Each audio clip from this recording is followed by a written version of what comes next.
This wealthy daughter-in-law is living a miserable life. Her mother-in-law constantly berates her. Slaps are a regular occurrence. Her name is Mina, and her mother-in-law dislikes her.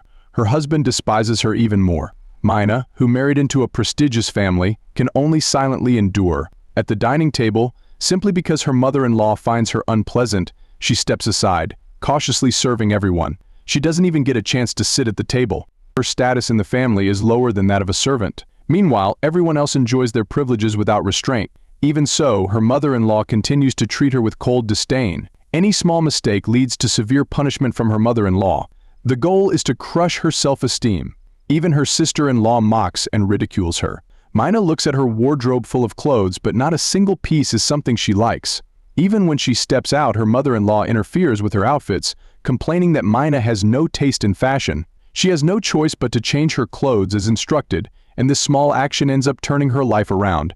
At an auction, Mina sits gracefully, no longer the submissive woman she once was. She noticed someone that looks like her, she intimidated by her stunning appearance. That woman is Jo Yeon-ju, a fierce and volatile prosecutor, known for shamelessly taking bribes. She mingles with all sorts of powerful people, using her martial arts and gun skills to make gangsters and thugs tremble. When she meets higher-ups, she's quick to curry favor, living a double life. Today, she's disguised as a civilian to investigate a case, when suddenly, a criminal appears, diverting Yeon-ju's attention. Realizing the situation, the criminal flees. Yeon-ju fiercely chases him into a parking lot, but the criminal disappears. Yeon-ju looks at her reflection in a mirror and marvels at her own beauty, but before she has time to fully appreciate herself, a white car speeding at 180 mph suddenly comes crashing towards her. Severely injured, she's rushed to the hospital. At the same time, an even more tragic event unfolds. Mina's father's plane crashes, leaving Mina missing. The butler checked the surveillance footage and saw the moment Yeon-ju was hit by the car. Mistaking her for Mina, they immediately sent someone to the hospital to check. In the hospital, while Mina's relatives were dreaming of inheriting a huge fortune, they saw Yeon-ju in the hospital bed, still believing she was Mina. Their dreams of inheritance were instantly shattered. At that moment, the mother-in-law arrived and tries to take Yeon-ju from the hospital.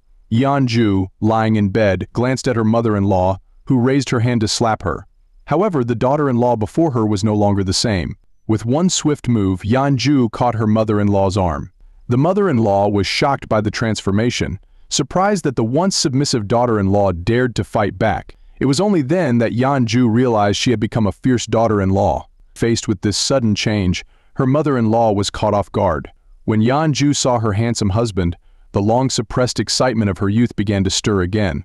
As she embraced her new life as a wealthy daughter-in-law, hoping for the luxurious life she had always dreamed of, her husband's next words were a harsh reality check. At her family's funeral, everyone was deeply sorrowful, except Yeon-ju, who was emotionless.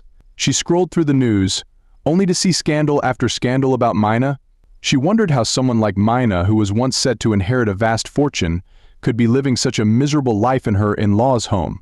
Yeon-ju, reflecting on her own situation, felt a thrill as she was about to inherit a massive fortune and live the life of a wealthy daughter-in-law.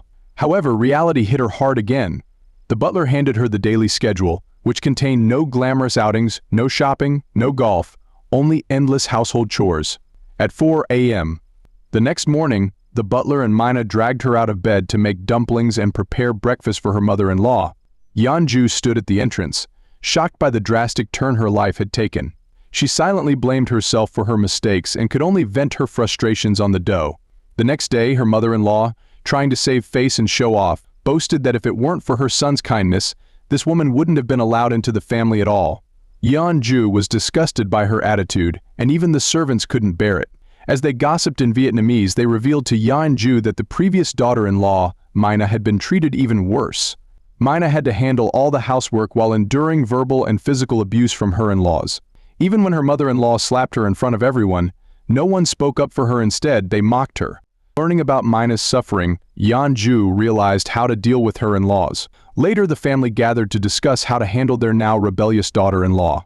The cruel and scheming mother-in-law planned to arrange an accident to get rid of her and claim Mina's fortune. Standing outside, Yeon-ju overheard everything.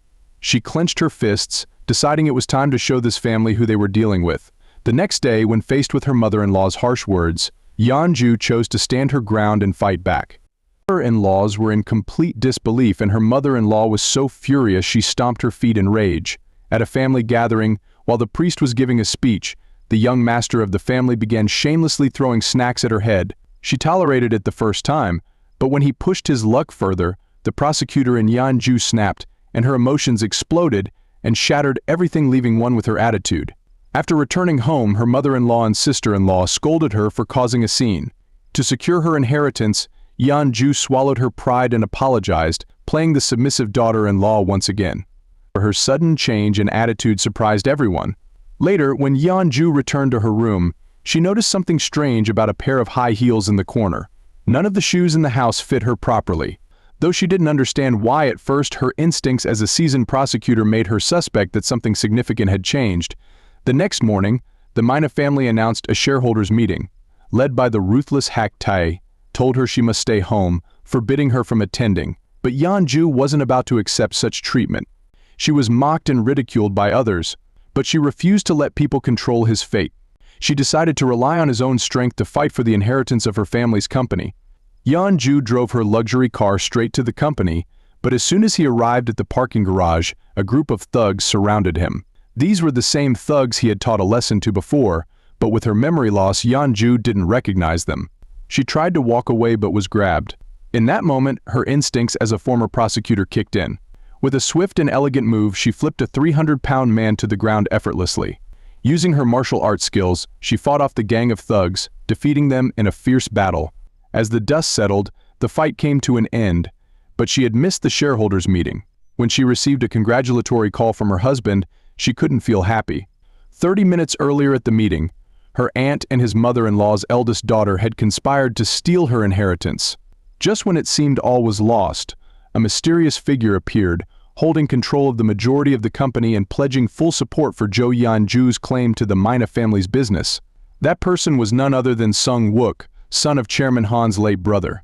At this moment, Zhou Yanju feared that her true identity as a fake would be exposed. She decided to continue playing the role of the submissive daughter-in-law so she could maintain her luxurious lifestyle. As soon as she walked through the door, her mother-in-law started scolding her again. Zhou Yanju suppressed her temper and tried to endure being treated like a doormat, but in the next moment, she couldn't hold back and cursed under her breath. His mother-in-law was so angry that she nearly fainted, and even his sister-in-law wanted to say something, but a sharp glare from her made her stop. Just then, the butler called her back to the kitchen, and Zhou Yanju had no choice but to obediently return to his housework, feeling tormented. Suddenly, a phone call from his aunt saved her from the misery. Excited, she dropped everything and rushed out. From her aunt, she learned that the person who helped secure her inheritance rights was the group's powerful chairman, who had returned from abroad. This revelation shocked Zhou Yanju. Later, her uncle approached her and handed over all the public information on Kang Michigan NA and the internal records of the company's members, so Zhou Yanju could prove that the car accident hadn't affected her at all and claim her right to manage the company. This woman was relentless, fighting for 3 years to pass the bar exam and become a prosecutor. She had even undergone intense training to become a genius in her field with just a few simple steps. Step 1, she reached out to her friend to make a plan. Step 2, she meticulously reviewed all the documents. It became clear that the intensive training Zhou Yanju had undergone years ago had left an indelible mark on her.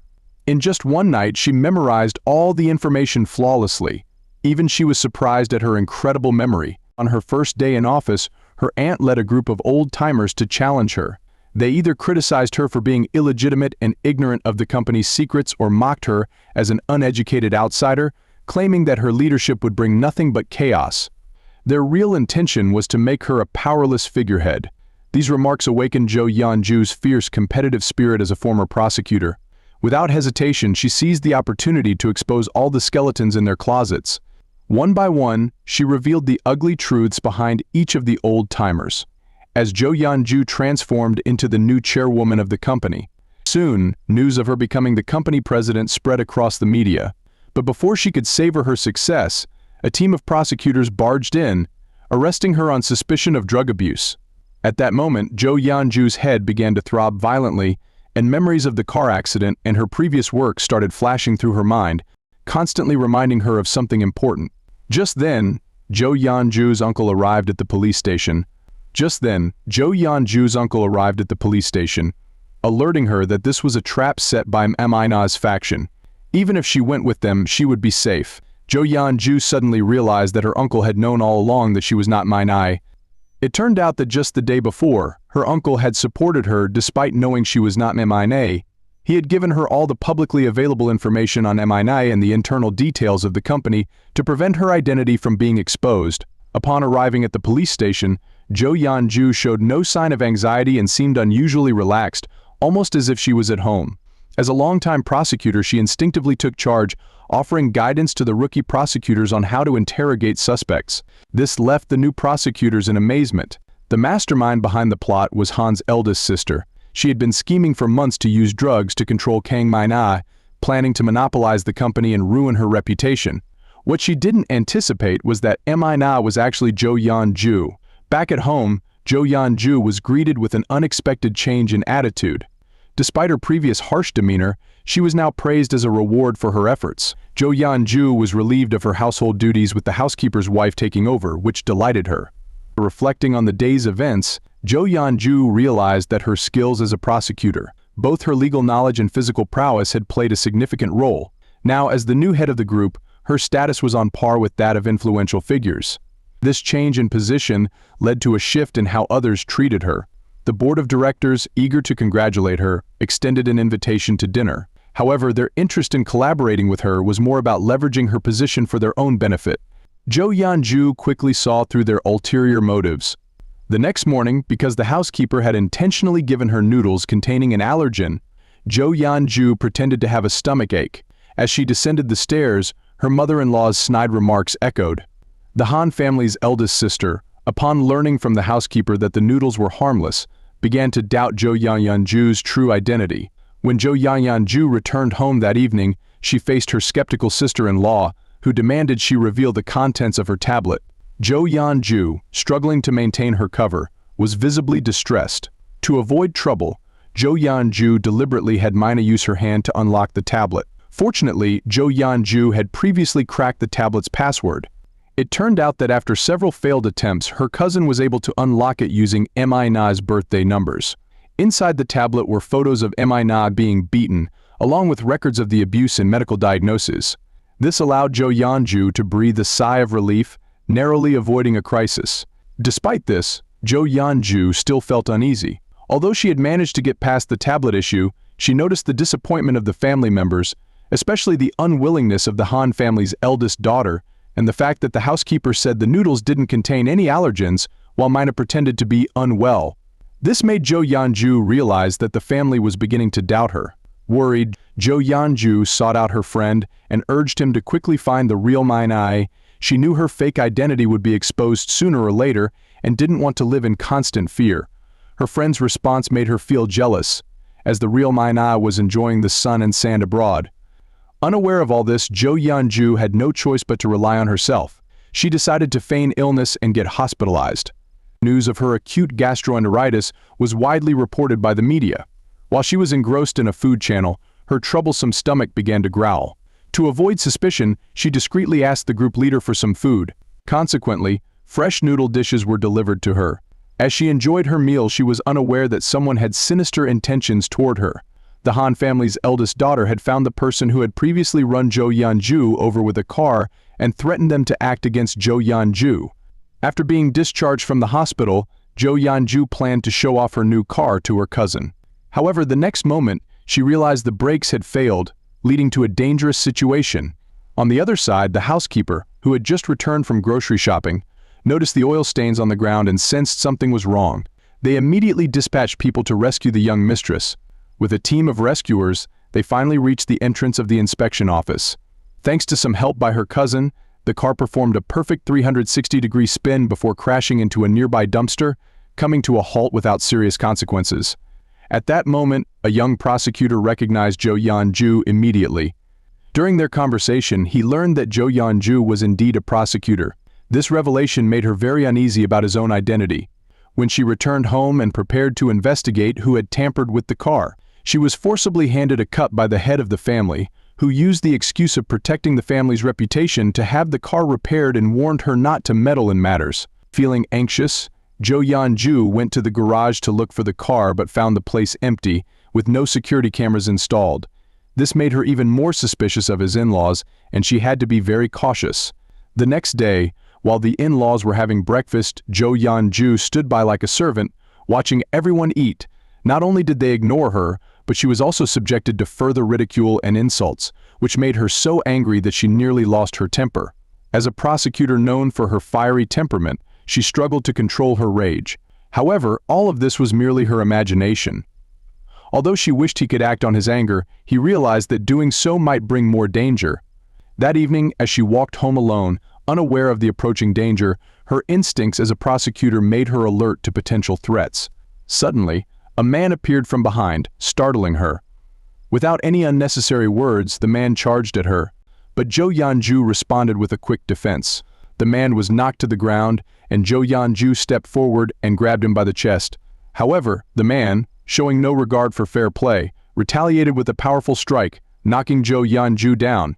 As Jo Yeon-ju's head throbbed painfully, images of being hit by a car resurfaced. The man, ready to finish him off, was about to strike again, but Jo Yeon-ju, with a burst of strength, managed to get up and deliver a decisive kick that knocked the man down. Despite this, the man still fought back. In a critical moment, she realized she needed help. The woman, who had been bleeding profusely, fainted. It turned out that just minutes earlier, the woman had been struck down by a brick thrown by the helmet-wearing man. Surprisingly, this misfortune turned into an advantage, as Jo Yeon-ju, while unconscious, had vivid flashbacks. When Jo Yeon-ju regained consciousness, she not only remembered her identity as prosecutor Jo Yeon-ju, but also as Kang Mi-na, the president of Human Group. At this moment, she realized that the helmet-wearing man who had attacked her was the same person who had caused her amnesia in the car accident. Meanwhile, the public prosecutor and chief prosecutor had already surrounded the area, threatening the helmet-wearing man to keep quiet. Jo Yeon-ju immediately removed the IV from her arm and decided to interrogate the man thoroughly. Arriving at the prosecutor's office, she was furious and began the interrogation. During this, he revealed that he had once been a partner of the real Mi-na and that they had plotted to sell valuable items together, with her helping Mi-na escape abroad afterward. Unfortunately, the scheming had been discovered by the head of the Han family, who used this knowledge to blackmail him, forcing him into compliance. Now, having regained her memories as a prosecutor, Jo Yeon-ju decided to continue using the identity of Mi-na to investigate her in-laws. Using her newfound authority, the two temporarily became partners. The next day, facing the provocation from the Han family's eldest sister, Jo Yeon-ju, who had regained her prosecutor's memories, took control of the situation once more. A few days ago, with her memories as a prosecutor restored, Jo Yeon-ju demanded that the fraudster reveal what was being concealed. The fraudster, who had fled home, was not only seeking benefits but also trying to avoid prosecution. Thus, she was temporarily detained in a cell. Inside, a man anxiously watched the long-haired man. At that moment, the long-haired man pulled out a powerful toothbrush and approached the man, choking him and nearly causing him to suffocate. Suddenly, the man awoke, realizing it had all been a nightmare. Despite realizing it was just a hallucination, the man was still frightened and broke into a cold sweat. He hesitated and considered using illness as an excuse to escape the danger. He asked for medication but, upon taking it, felt dizzy and immediately went to check. He then clutched his throat but was met with resistance. The man was restrained and cruelly thrown to the ground. Before he could recover, a dark figure approached, casting a shadow over him. Although the man was disoriented, he instinctively sensed the danger. Soon, the small room echoed with the sounds of struggle, and the man was found dead. The news reported the man's suicide, and a piece of information found in his pocket included the woman's name. Seeing that a key figure had died made Jo Yeon-ju extremely angry. It meant that her previous efforts had been in vain. She decided to go to a bar to unwind. She had a glass of white wine, but the more she drank, the more trouble she found herself in. The more she tried to drown her sorrows, the worse she felt. Eventually, she started to experience significant pain. Returning home, heavily drunk, she stumbled and fell, ending up asleep on the floor. Suddenly, she was woken up by a loud noise. Struggling with the effects of the alcohol, she got up and found her shoes in an unusual place. She managed to get a drink from the fridge but realized that, as the night had turned into day, she had been awake all night. She worried that her friend would be angry with her. She recalled that the previous evening, despite the alcohol, she had managed to keep her voice steady on the phone. She checked her call log and was shocked to see that she had called her friend.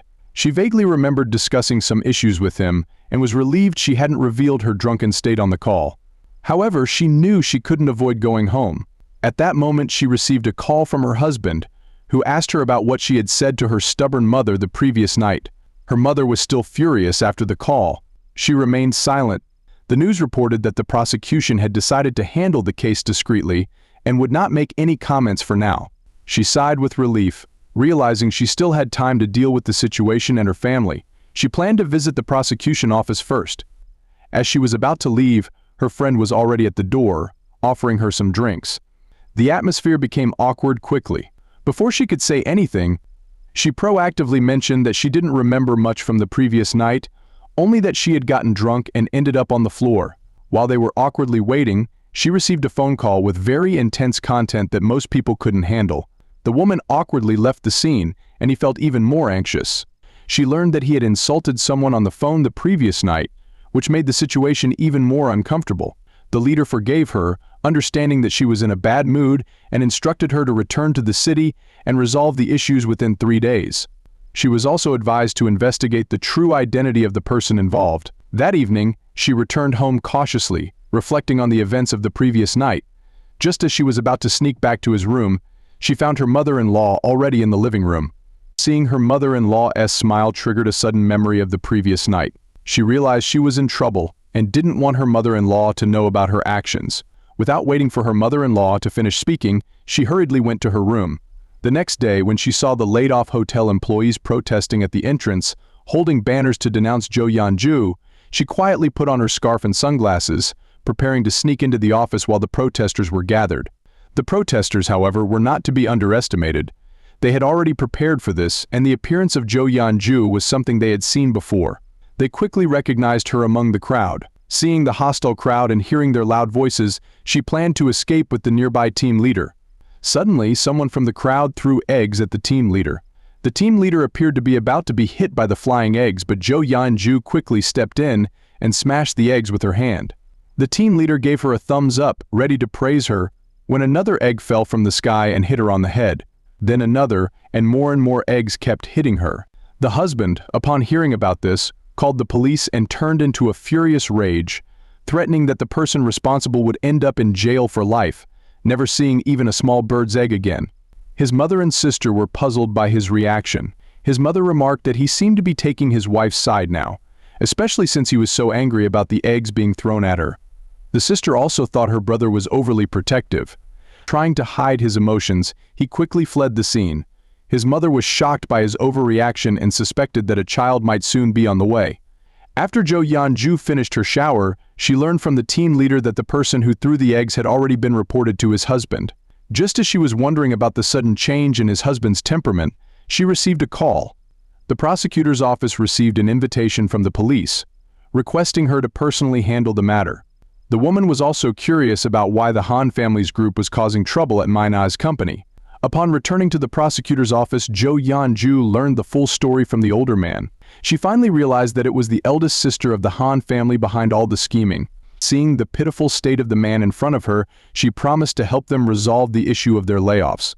Later, she sought help from her older friend, but he explained that the company was in a deficit and the group had no choice but to cut off the loss to survive. Hearing how heartless he was, she angrily walked away. Seeing her anger, her friend had no choice but to step in and solve the matter. He offered 10% of the company's shares and a deal to exchange the hotel merger. The condition was to stop investigating Mina. Jo Yeon-ju soon learned that it was her older friend who transferred the shares to protect the employees. She didn't expect that because of just one word from her, he would give up so much. In a panic, she hurried to find him, asking why he was so foolish. When she saw him again, all the memories of getting drunk the night before suddenly came rushing back to her. She didn't just kiss her older friend, she also told him that she had slowly fallen in love with him. As he looked at her lying on the sofa, her friend mumbled about how he once said encouraging words to a girl. After he left, she suddenly woke up, as if she had heard something important, and it was something she had heard 14 years ago. Back then, she and her friend had met in a hospital, and he had said the same words to her, giving her the courage to face life again. She also had the habit of biting straws. At that moment, Jo Yeon-ju asked him if that person back then was him. Her friend suddenly realized that the person he saw in the hospital all those years ago wasn't Mina, but the prosecutor standing in front of him. For all these years he had been mistaken. The person he had loved all along was her. After hiding their feelings for so long, they both rediscovered their first love. Just like 14 years ago, they held each other's hands again, and with deep affection, embraced and confessed their love. As for the shameless man, after his wife inherited a fortune from her family, he abandoned his mistress. The two of them were indeed very shameless. Just days ago, the man had been caught cheating with his mistress right in front of his wife, who was left outraged. The woman, who was obsessed with marrying into a wealthy family, was furious after being abandoned. A few days later, rumors spread online claiming that Jo Yeon-ju from Mina Group was a fraud, and that her goal was to seize the Jeong family's fortune. Upon learning this, the Han family's elder sister sought her out. They shared a common goal and decided to join forces against Jo Yeon-ju. The elder sister's subordinate, carrying a photo of Jo Yeon-ju, went to a triad organization to inquire about anyone matching the description who had recently fled abroad by water. At that moment, one of the subordinates suddenly remembered that the person in the photo had previously been involved in a fight at a nightclub with them. Using the clues provided by the gangsters, the subordinate found the prosecutor's assistant. Before continuing the investigation, he reported the situation to his boss. The Han family's elder sister, furious, berated the subordinate for his nonsense, stating that the usually gentle and weak Mina could not possibly be powerful. She demanded that he return immediately or risk losing his job. Just as his car left, Jo Yeon-ju and the team leader arrived. The eldest sister of the Han family, unwilling to give up, went directly to Mina's aunt and told her about Mina's fake identity, proposing to publicly conduct a paternity test for a final blow. The chief prosecutor, looking at Mina's photo, gradually fell into deep thought. He recalled a junior mentioning seeing a prosecutor in a store with a name tag on her body. At the same time, he distinctly remembered Jo Yeon-ju saying she was fishing when she accidentally fell into the water, lost her memory, and disappeared for a while. Sensing something was off, he realized Jo Yeon-ju might be hiding something from him. Meanwhile, Jo Yeon-ju was discussing strategies with her subordinate to deal with the unfavorable rumors circulating about her. She stated that as long as they found evidence of collusion between the chief prosecutor and the Han Group, she would leave that family as soon as possible. Until then, she had to continue undercover.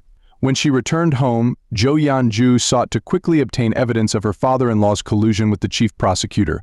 She tried to subtly get him to reveal something. On one hand, she expressed gratitude to him for helping her avoid being summoned. On the other, she mentioned a fraudster with a list of people Mina had bribed, who had suddenly died after the list was exposed. She couldn't help but remark on her father-in-law's extensive connections in the prosecutor's office. Her comments made her father-in-law visibly uneasy. As they were talking, the eldest sister of the Han family quietly sneaked into Jo Yeon-ju's room. Just as she was about to take a comb to perform the paternity test, Jo Yeon-ju suddenly appeared behind her and questioned her motives for being in her room when the master was not around. The husband also witnessed the scene and reminded his sister. He told her that regardless of Jo Yeon-ju's true identity, he had no interest in her age or background, he only wanted to maintain order. At this moment, Jo Yeon-ju realized that she could no longer stay in the house and needed to quickly find a way to escape. The scene then shifts to Han's older sister, who received news that the person who had been ordered to run over Mina had regained consciousness in the hospital. She instructed her subordinates to deal with the situation immediately. Upon hearing this news, Jo Yeon-ju visited the hospital to find out why Mina was run over that day and whether someone had instructed the attacker. Additionally, Jo Yeon-ju's friend discovered from his call records that he had been in contact with Han Group. The man claimed he was in financial trouble and had gone to the hotel to borrow money from a colleague. He had accidentally hit Mina while waiting in the parking lot due to a sudden outburst. Jo Yeon-ju was momentarily at a loss for words upon hearing this. Later, the old friend informed her that the man was lying. He had previously investigated the brake marks at the hotel and concluded that hitting her would have required steering the wheel, making it impossible for the incident to be accidental. After they left, the man immediately called someone from Han Group, requesting a meeting. Meanwhile, the prosecutor was also impersonating Jo Yeon-ju, dispatching people to investigate her every move. He had actually discovered long ago that Jo Yeon-ju and Mina looked exactly the same. Now he was uncertain about who was impersonating whom. While he was contemplating this, Jo Yeon-ju suddenly barged into his office. The prosecutor's expression at this moment was like the third one in your emoji pack. After Jo Yeon-ju left, the prosecutor was convinced that such impolite and sudden behavior indicated that Jo Yeon-ju was pretending to be Kang Mina. At the hospital, Han family's sister sent her men to eliminate witnesses and silence them. Jo Yeon-ju's friend arrived just in time, saving the driver from harm. Jo Yeon-ju's friend chased the assailant, but the assailant was too skilled. By the time he reached the hospital, the assailant had vanished, narrowly escaping several times. Eventually, he confessed that it was due to Han-ju's influence and the substantial bribe he received. After the car accident, Han-ju's group used innocent recordings to falsely accuse someone. They also revealed that Han-ju's group had done this sort of thing before, such as with the factory fire, where they had been paid to fabricate evidence. This woman is incredibly ruthless. To seize her family's assets, she even targeted her own brother. She directly told him that he no longer needed to attend the board meetings because soon he would be arrested by the police as a drug user. She informed him that previously, when he asked for the key, she had tampered with it. Now, just by testing his hair, they would be able to detect drug traces. Once he is arrested, she plans to replace all his positions with her own people and then continue to tarnish his reputation, completely undermining his authority in the company.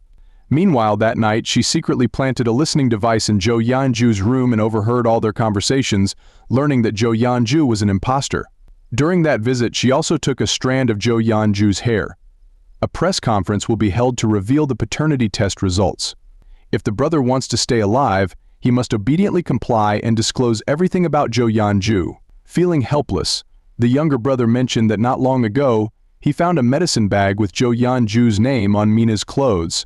Upon hearing this, Han family's sister devised a plan and sent her subordinates to investigate Jo Yeon-ju's background. Meanwhile, the prosecutor also uncovered Jo Yeon-ju's real identity. He had investigated Jo Yeon-ju's entire family background and discovered that she was the daughter of the firefighter from Han-ju's factory. While they were investigating the case, they were unaware that Han family's eldest sister had already teamed up with Jo Yeon-ju's aunt to publicly expose Jo Yeon-ju's fake identity at the shareholders' meeting. They planned for Jo Yeon-ju's aunt to reveal the paternity test results on the spot. At the shareholders' meeting, when the aunt presented Jo Yeon-ju's paternity test report, Jo Yeon-ju, who was sitting uneasily, was deeply troubled by the unfolding situation. The result was undoubtedly shocking to Jo Yeon-ju herself. As the result became positive, shocking everyone, she then announced her resignation as the chairman and transferred the shares to the shareholders' meeting, which was essentially a major party. As for the paternity test report, Jo Yeon-ju was unaware of the details. After calmly leaving the meeting room, she immediately asked her team what had happened. The team leader was also confused, feeling it was a stroke of luck. Han family's eldest sister, on the other hand, was very distressed by the outcome. She wondered if her aunt had manipulated the results and accused her of deliberately embarrassing Jo Yeon-ju in public. The eldest sister was extremely frustrated and chose not to explain further, leaving suddenly. Back in her office, she was furious, throwing things around and realizing that her supposed victory was just a joke. The Luo family was also shocked when they saw the news. The next day, Jo Yeon-ju's subordinate revealed to Han family's eldest sister that during his previous investigation of Jo Yeon-ju, he recalled that a gang member had mentioned a highly skilled prosecutor named Jo Yeon-ju. She then reviewed Jo Yeon-ju's file and the surveillance video from the auction site. She was stunned to see that prosecutor Jo Yeon-ju looked exactly like Min-ai, so the impersonator Min-ai must be Jo Yeon-ju. But where had the real Min-ai gone? She decided to visit the prosecutor's office to find out more. Meeting with the prosecutor, Han family's eldest sister was clear about her intentions. She wanted to pull the prosecutor to her side from her father's camp and also have the prosecutor reveal any incriminating evidence against her father to ensure his arrest. She planned to arrange for the prosecutor to be an external board member of her company. The prosecutor responded, clearly implying that she was unaware of what evidence he had against her father. The prosecutor revealed that it was about her. 14 years ago, Han family's eldest sister had been involved in a car accident on the way to the company, which resulted in someone being killed. Jo Yeon-ju, who was hidden in the back, seemed to have realized something. Han family's eldest sister said that there was no evidence left at the time, but the prosecutor revealed that he had kept a record. This was when Han family's eldest sister realized that the prosecutor had evidence against her. She coldly remarked that it was just about hitting an old person with a car. Who would care? Hearing this, Jo Yeon-ju was instantly moved to tears. She finally understood that the person who had caused the accident 14 years ago and made her father go to jail was Han family's eldest sister. Hearing her speak so casually about the incident, she silently vowed that she would pay the price. When Jo Yeon-ju tried to tell her friend about this, he showed no surprise. It turned out that he had already learned the truth. It was revealed that Han family's eldest sister had conspired with the prosecutor to imprison her father on charges of embezzlement and tax evasion. Jo Yeon-ju was pleased to see them in trouble because she held evidence of Han family's eldest sister's past crimes. This evidence was something Jo Yeon-ju found in the prosecutor's office, documenting how Han family's eldest sister had disguised the accidental death of her friend's father as a fire incident. Seeing the footage, her friend's eyes filled with tears. The next day, when Jo Yeon-ju arrived at work, she learned that she had been suspended for 2 months. The prosecutor informed her that someone had reported her. As a prosecutor, she was accused of impersonating Mi-na and committing embezzlement and corruption. The accuser was Mi-na's aunt. Despite Jo Yeon-ju's attempts to explain, the prosecutor stated that as a prosecutor, she couldn't stand against the powerful family. Upon hearing this, Jo Yeon-ju realized that the prosecutor and Han family's eldest sister were colluding. Feeling helpless, she mocked them briefly before leaving.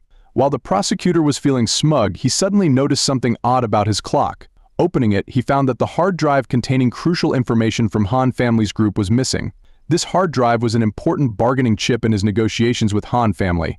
The prosecutor checked the surveillance footage and saw that Jo Yeon-ju had been in the office when he and Han family's eldest sister had entered. He realized that Jo Yeon-ju must have taken the hard drive. Meanwhile, Han family's eldest sister informed her subordinate that if the prosecutor revealed the contents of the hard drive, they would be in trouble. It was time for the subordinate to make a decision. Soon, the subordinate confessed to taking the blame for the accidental death of her Jo Yeon-ju friend's father and disguising it as a fire. He had set the fire himself, destroying all evidence. In the chaos, he accidentally hit Jo Yeon-ju's grandmother with his car. Everything had been cleaned up by him, and now the media was reporting that the Jo Yeon-ju friend and the prosecutor had conspired in Mi-na's disappearance case. To compete for the Kang family's assets, Jo Yeon-ju, now in a passive position, could only stay at home. Relaxing and watching TV, she soon realized she couldn't just wait around and needed to find a way to investigate. So, she and Han Woon take out and disguised themselves as delivery people to sneak out under the media's nose. They pondered what Mi-na would do in their situation. Jo Yeon-ju assumed that Mi-na, in order to escape from her in-laws, had not only collected incriminating evidence against them, but also collaborated with scammers to sell fake information before fleeing abroad. A woman with such boldness, who had even inherited her family's fortune, was now absent. This puzzled Jo Yeon-ju. It is revealed, real Mina changed her appearance and went to work as the eldest sister's secretary with the intent of gathering evidence of her crimes to bring justice to her abusive in-laws without her knowing. Previously, it was she who had secretly tampered with Jo Yeon-ju's stage report. She thought she had executed everything flawlessly, but the cunning Han family's eldest sister still sensed something was wrong. During her first visit to the house, she was strangely familiar with everything, as if she had lived there for a long time. Moreover, she purposely concealed the scars on her arm. Connecting the dots, the eldest sister became suspicious and tested her by asking her to eat peanuts, knowing that the real Mina was allergic to nuts.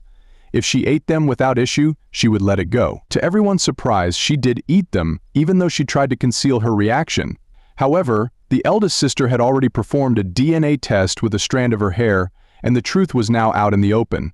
As she attempted to flee, a gang of thugs was waiting outside, anticipating her move. Just as she was at a loss for what to do, her friend arrived in time to rescue her. When she reached the underground parking lot, Jo Yeon-ju also arrived. They had already deduced her true identity, which allowed them to arrive just in time to save the real Mina. Jo Yeon-ju was preparing to go support her friend when the thugs appeared in the parking lot. Without a word, the hot-tempered prosecutor started fighting. At that moment, Mina was struck on the head by one of the thugs and collapsed, unconscious. As the situation seemed to be turning in their favor, the police suddenly arrived, clearing the scene without saying a word, and immediately arrested Jo Yeon-ju. Mina, struck on the head, fell into a coma. The thugs also adjusted their statements, alleging that the prosecutor had previously accepted bribes from them. Consequently, Jo Yeon-ju found herself in a dire situation. At the same time, the prosecutor arrived at the police station with a document about Jo Yeon-ju's dismissal. Despite the prosecutor's gloating, Jo Yeon-ju stood her ground, tore up the document, and began berating the prosecutor. At this moment, Han family's eldest sister was quite pleased, having not only managed to imprison Jo Yeon-ju's father but also ensured the prosecutor was captured. However, her satisfaction was short-lived when the prosecutor informed her that, due to Mina's intervention, the charges against Zhou Yanju were dropped, and Zhou Yanju had to be released. Han family's eldest sister was completely unfazed because she had already devised a plan. She summoned the uncle who was close to Zhou Yanju and blackmailed him to call Zhou Yanju. Under Han family's eldest sister's pressure, the uncle chose to comply. The uncle then called Zhou Yanju, saying he had something important to discuss. Zhou Yanju was puzzled by the uncle's strange behavior and gradually felt her consciousness fading. When she woke up again, she found herself bound and facing Han family's eldest sister. Han family's eldest sister calmly recounted her crimes and instructed her to turn herself in. The eldest sister smirked, admitting her guilt but claiming that there was no evidence to implicate her. At this, the prosecutor suddenly smiled. She had intentionally allowed Han family's eldest sister to capture her and to confess her crimes out loud, all as part of her plan. A few days prior, Zhou Yanju had instructed her team leader to pretend to align with Han family's eldest sister and to hand over all the evidence of her crimes to show sincerity. Zhou Yanju had informed them that the warehouse was filled with numerous surveillance cameras.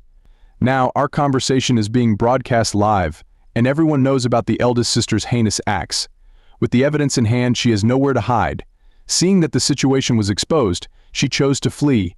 The elder cousin arrived at the warehouse in time to apprehend her. The prosecutor, watching the live broadcast, realized that her crimes had also been exposed. He immediately called his wife, urging her to take the money and run, and sought help from senior members of the prosecutor's office. However, his calls were directly hung up. With the situation falling apart, he had no chance of turning things around. At the same time, the subordinate who had been protecting her suddenly changed his standpoint and admitted that everything had been directed by the eldest daughter. The eldest sister was still planning to flee abroad, but how could Zhou Yanju let her escape? In the end, they were arrested by the police on the spot.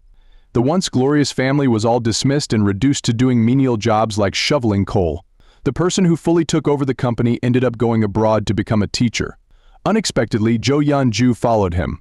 After going through many trials and developing mutual affection, the two finally ended up together. Thanks for watching. Please like and drop a heart to encourage us. Thanks.